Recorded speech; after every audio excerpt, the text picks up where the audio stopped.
we are going to make flan. I'm very excited. I always say I'm very excited. I guess I'm just excited about cooking. But the first thing we're going to do to make the flan, we're going to crack 6 eggs into... now I have a KitchenAid, but if you don't have a KitchenAid and you have a handheld mixer, that will work too. And we're going to put 6 eggs into the bowl. It's 4, 5, 6. Whoops, dropped a piece. That's always fun. All right, we're going to turn that on, blend it up.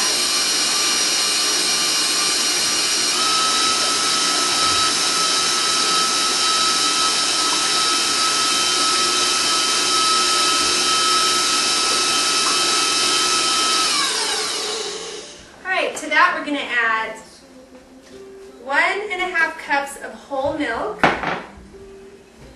a 12-ounce can of evaporated milk,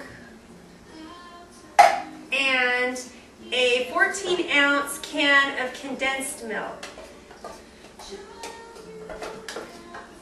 Pour that right in there. Now this is also a very traditional dish from Mexico. This is probably the dessert of Mexico. Very, very popular. Many people have taken this and they've made their own twist on it, and I've got some really yummy recipes for making this cream cheese flan, and I'll put that on the website. But I wanted to give you the most basic traditional recipe, so I'm going to let the blender blend that for just a minute, and I'm also going to add about a teaspoon of Mexican vanilla. If you don't have Mexican vanilla, just any good quality vanilla will work.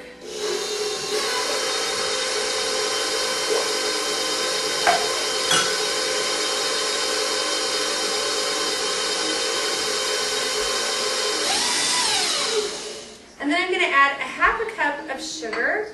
That's white granulated sugar. And this is going to require my full attention until we get it to where it needs to be. I'm going to take my cup of sugar and I'm going to put it in my pan. I've got my pan on medium-high heat. And this just requires you to baby this. And I like to use a wooden spoon. You don't have to use a wooden spoon, but that's just what I always like to do. Just got a little something funny in there. Get that out. And unfortunately, I do not have a cameraman today, so I'm doing this myself. The thing that's always challenging for me when I do this myself is that I can't bring you in and show you things close up like I'd like to. But when we get to that point that it gets to the caramel stage we want it to go to, I will stop the camera and bring it closer and show it to you. Sauce, and it is just perfect. All I did was I continually stirred it while it was on a medium heat. Now I'm going to pour it into my pan. Now if you have a ramekin, some people like to use ramekins, and that will work as well.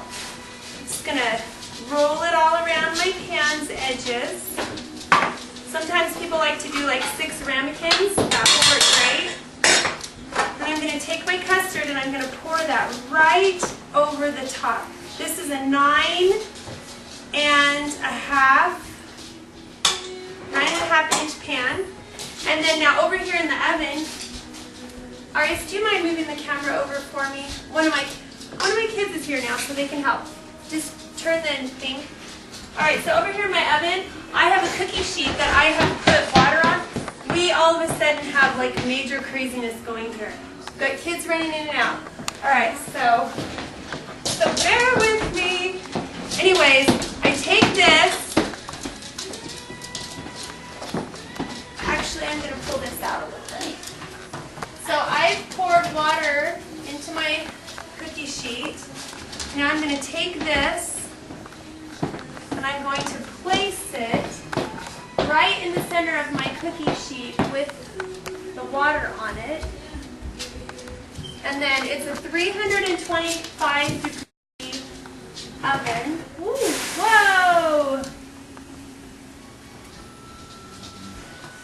Okay, here is our delicious piece of flan. Now this baked at 325 for 45 minutes, and then I inserted a knife and the knife came out clean, so I knew that it was ready. I let it completely cool and then I cut it and plated it. My husband likes to eat his flan nice and chilled. Now that varies for different people. Some people like it warm, but he likes to have it chilled. Anyways, obviously you can't see me because I told you I'm my own cameraman today, so I hope you enjoy this. If you have any questions, you can email me. The recipe for this will be included on the website, marriedtoamexican.com, so I'd love to have you come visit me there sometime. Thanks. We'll see ya. Bye-bye. Okay, so after I made this video, I realized there was a few things that I should share with you. First, when I made this, I used a 9.5-inch baking dish. Now, you can use ramekins. If you use ramekins, you probably need about 6. But because I did use that 9.5-inch baking dish, I had a little bit left over. And I knew if you use the 9.5-inch baking dish, you'd be like, wait a minute, I still have some left over.